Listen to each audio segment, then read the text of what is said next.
Happy New Year. Nice to see you and cheers. My name's Basil and I work in Trowbridge Library, and today I'm going to do a selection of poems all about fire and water. I'm actually sitting in a storeroom in Westbury Library, surrounded by children's books behind me. You can see some Enid Blyton there as well, next to my pile of poetry here. So it's a theme of fire and water. I was looking for lots of books and poems on these two themes because we've got a display in the library about them at the minute. And I started with this fantastic old collection, The Complete Works of William Shakespeare. And this is the Fire and Burn Cauldron Bubble. So it's the witches' spell that they cast at the beginning of Act 4 in Macbeth. Thrice the brinded cat hath mewed, thrice, and once the hedge pig whined. Harpier cries, 'tis time, 'tis time, round about the cauldron go, in the poisoned entrails throw. Toad, that under the cold stone days and nights hath 31 sweltered venom sleeping got, boiled thou first in the charmed pot. Double, double, toil and trouble, fire burn and cauldron bubble. Fillet of a fenny snake, in the cauldron boil and bake, eye of newt and toad of frog, wool of bat and tongue of dog, adder's fork and blind worm's sting, lizard's leg and howlet's wing, for a charm of powerful trouble, like a hell broth boil and bubble. Double, double, toil and trouble, fire burn and cauldron bubble.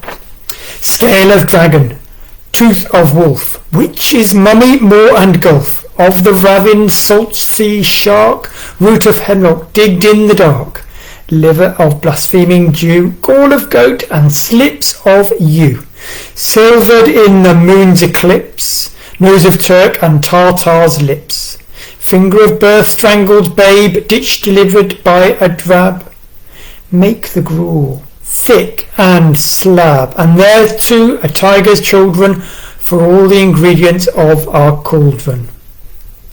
Double, double, toil and trouble, fire burn and cauldron bubble.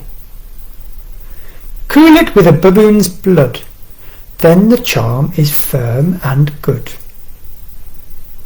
What a fantastic charm! Fire burn and cauldron bubble. Okay, it's got fire in the it's a big part of that poem. They really set the scene for that play, don't they, Macbeth? If you've ever seen it, either watched the film or seen it, it's a fantastic, great, the Scottish play. From The Complete Works of William Shakespeare, which I found on the shelf in Westbury Library as well. Okay. That's the first one. So the reason I've chosen the theme of water and fire is because we put a display up in the library and it seemed like a nice theme to do. There's lots of poems on both. And what I discovered was a lot of the fire ones were a little bit more menacing and the water ones were a bit more gentle, which I think is quite interesting. They're two different elements of the fourth, earth, air, fire and water. But it's quite nice to consider that. The next one I've chosen is another one that's got fire burning in it as well. It's one that you will know. It's one that's very popular for a lot of people. It's in the nation's favourite poems, so of course it's a good one. And this is The Tiger by William Blake. So it's one that I like a lot as well, with its fearful symmetry as well, but burning bright. The Tiger by William Blake. Tiger, tiger, burning bright in the forest of the night, what immortal hand or eye could frame thy fearful symmetry? In what distant deeps or skies burnt the fire of thine eyes? On what wings dare he aspire? What the hand dare seize the fire? And what shoulder and what art could twist the sinews of thy heart? And when thy heart began to beat, what dread hand? And what dread feet? What the hammer? What the chain? What the furnace was thy brain? And what the anvil? What dread grasp dare its deadly terrors clasp? When the stars threw down their spears and watered heaven with their tears, did he smile his work to see? Did he who make the lamb make thee?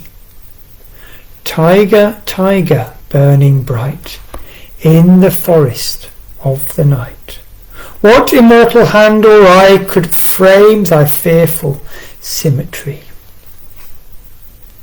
That's The Tiger by William Blake, another sort of epic poem, and very popular. Number 18 in the nation's favourite poems, according to this collection at least, but I know it's up there for a lot of people. The next one was a new one that I hadn't found, and I was browsing through some indexes and seeing what there is out there, and this one caught my eye. It's Gerald Manley Hopkins, a Victorian poet. He wrote quite a lot about nature. He was more famous after he died, sadly, than in his lifetime. Nature, and he's quite religious as well, so it's a little bit of a sort of church religious theme on this one as well. This one, the title, it's a great title. It's called As Kingfisher Catches Fire. Okay, of course they do when they dive. If you've ever seen them, they're fantastic. So let me see what you think of this one. Tell me what you think. I enjoyed it when I read it through, so I thought I would share it with you. As kingfishers catch fire, dragonflies draw flame, as tumbled over rim in roundy wells stones ring, like each tuck string tells, each hung bell's bow swung finds tongue to fling out broad its name. Each mortal thing does one thing and the same, deals out that being indoors each one dwells, selves, go itself, myself it speaks and spells, crying, what I do is me, for that I came. I say more, the just man justices, keeps grace, that keeps all his goings graces, acts in God's eye what in God's eye he is, Christ. For Christ plays in 10,000 places, lovely in limbs and lovely in eyes not his, to the Father through the features of men's faces. So that says Kingfishers Catch Fire by Gerard Manley Hopkins. Okay, I hope you enjoy that one. It's Christ is in everyone. That's quite the theme of that one, isn't it? It's quite interesting.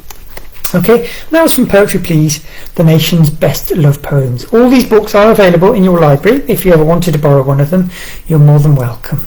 Okay, I've got another fire one. It's a little bit more, it's quite pastoral as well actually, and it's the story of Angus Og, an Irish sort of myth story about who falls in love with a woman he's only dreamt of, he hasn't seen.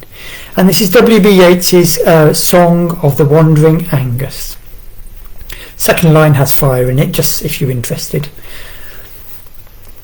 The Song of Wandering Angus. I went out to the hazel wood because a fire was in my head, and cut and peeled a hazel wand, and hooked a berry to a thread. And when white moths were on the wing, and moth-like stars were flickering out, I dropped a berry in the stream, and caught a little silver trout. When I had laid it on the floor, I went to blow the fire aflame, but something rustled on the floor, and someone called me by my name. It had become a glimmering girl with apple blossom in her hair, who called me by my name and ran, and faded through the brightening air. Though I am old and wandering through hollow lands and hilly lands, I will find out where she has gone, and kiss her lips and take her hands, and walk among long dappled grass, and pluck till time and times are done, the silver apples of the moon, the golden apples of the sun. Don't think Angus actually ever found his true love, and he's wandering still. Okay, hopefully still feeding on silver apples of the moon and golden apples of the sun as well. Alright, so those are some fiery sorts of poems. I'm just going to have another bit of tea to whet my whistle. Cheers. First class librarian, I hope you agree. Thank you. The nation's favourite poems again. I've got another version of the same book, in fact, different edition, but it's got a fab poem in that loads of you will know, a very watery one. It sings along and it's beautiful to read out aloud. I can almost do it by heart, but not quite. Okay, it's called Sea Fever by John Maysfield. I must go down to the seas again, to the lonely sea and the sky, and all I ask is a tall ship and a star to steer her by, and the wheels kick and the wind's song and the white sails shaking, and a grey mist on the sea's face and a grey dawn breaking. I must go down to the seas again, for the call of the running tide is a wild call and a clear call that may not be denied. And all I ask is a windy day with white clouds flying, and the flung spray and the blown spume and the seagulls crying. I must go down to the seas again, to the vagrant gypsy life, to the girl's way and the whale's way, where the wind's like a whetted knife.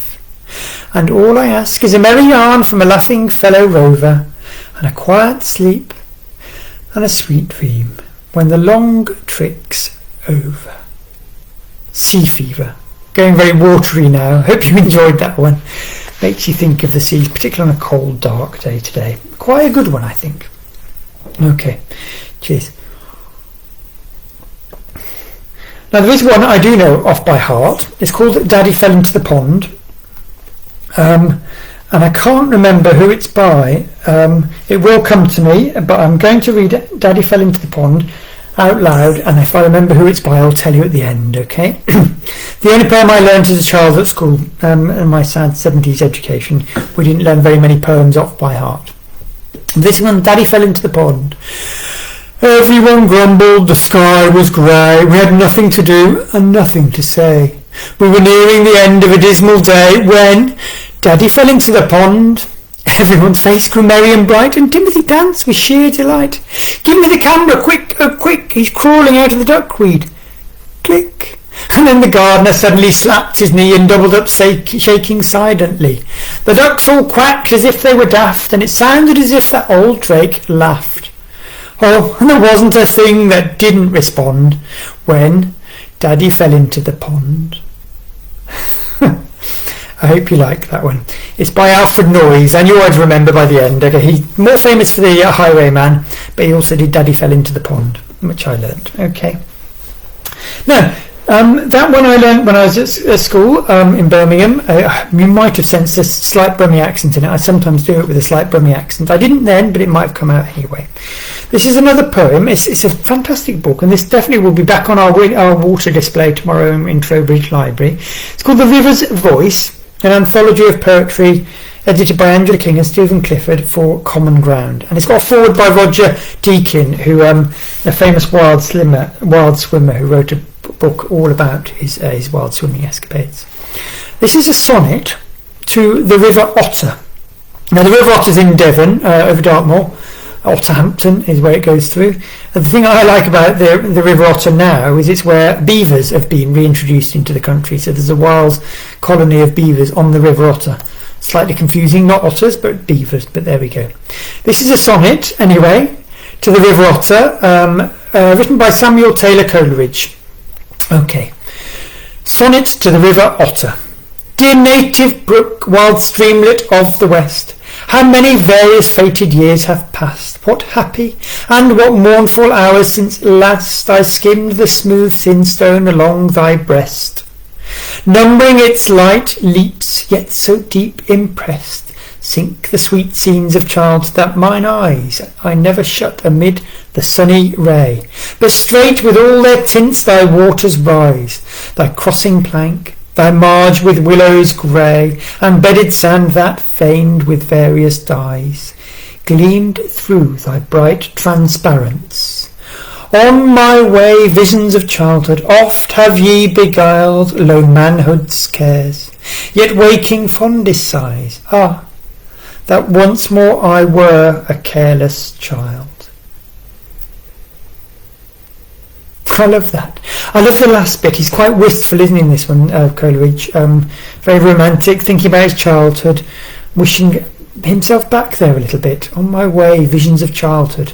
Oft have ye beguiled lone manhood's cares, yet waking fondest sighs. Ah, that once more I were a careless child.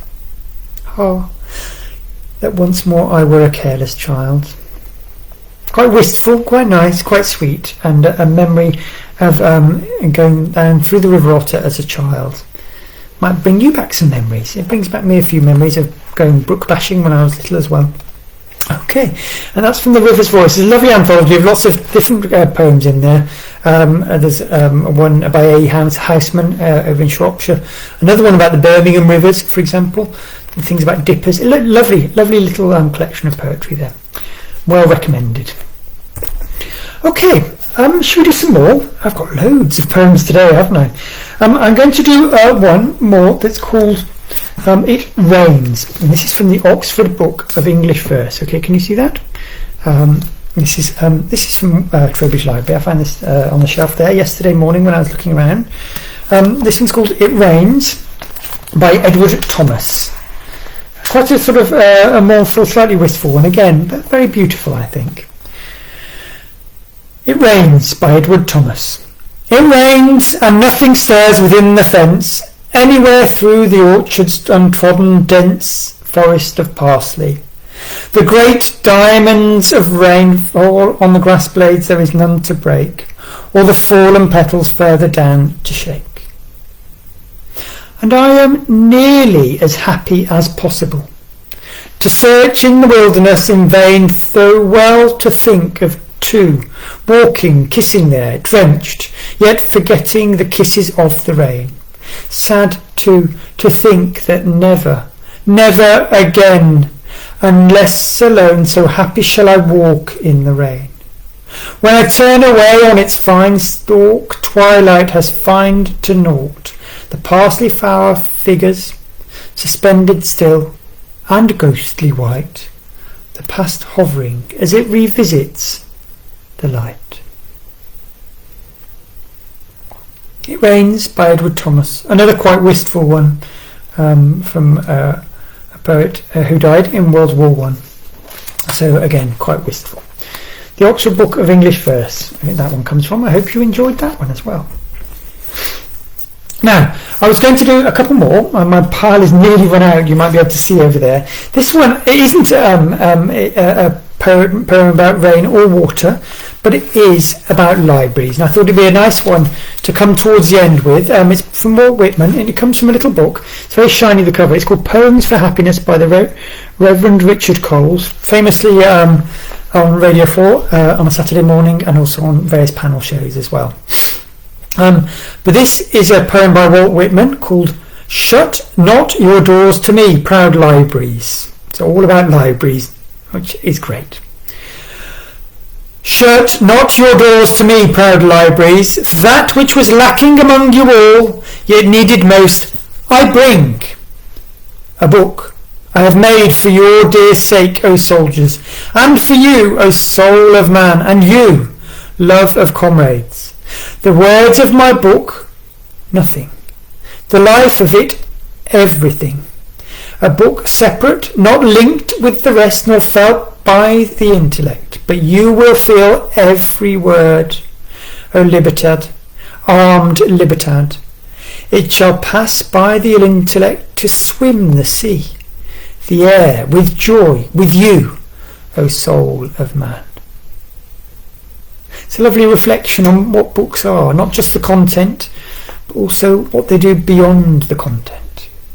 It shall pass the intellect to swim the sea, the air, with joy, with you, O soul of man. Particularly books that you read or maybe gift or find, that really mean a lot to you. It's a very lovely collection of books, poems by the Reverend Richard Coles there. Poems for Happiness. Very lovely. Okay, so again, one that I'd highly recommend to you if you wanted to come and borrow it from Trowbridge Library. All right. Now, today I thought I would top and tail the session with William Shakespeare, the bard, the wonderful writer of English, who we all know and love. This is another song from another play. This is from Twelfth Night, and the Jester, right at the end, Feste he's called, and he sings a little song about rain. Okay, just to finish with. Okay. And it's a lovely one to finish because it finishes the play and it finishes my session today. I hope you've all enjoyed it. Please give us a message. Come and say hi to us in the library. Message us on Facebook or on YouTube. This will be uploaded on YouTube later as well. We'd love to hear what you think, okay? But in the meantime, enjoy this last poem and finish off for a cup of tea maybe. So Feste's song. When that I was, and a tiny little boy, with a hey-ho, the wind and the rain, a foolish thing was but a toy, for the rain it raineth every day. But when I came to man's estate, with a hey-ho, the wind and the rain, 'gainst knaves and thieves men shut their gate, for the rain it raineth every day. But when I came, alas, to wive, with a hey-ho, the wind and the rain, by swaggering I could never thrive, for the rain it raineth every day. But when I came unto my beds, with a hey-ho, the wind and the rain, with tosspots still had drunken heads, for the rain it raineth every day. A great while ago the world begun, with a hey-ho, the wind and the rain. And that's all one, our play is done, and we'll strive to please you every day. And that's all done, our play is done, and we'll strive to please you every day. Bye bye to everyone, everyone take care, stay safe.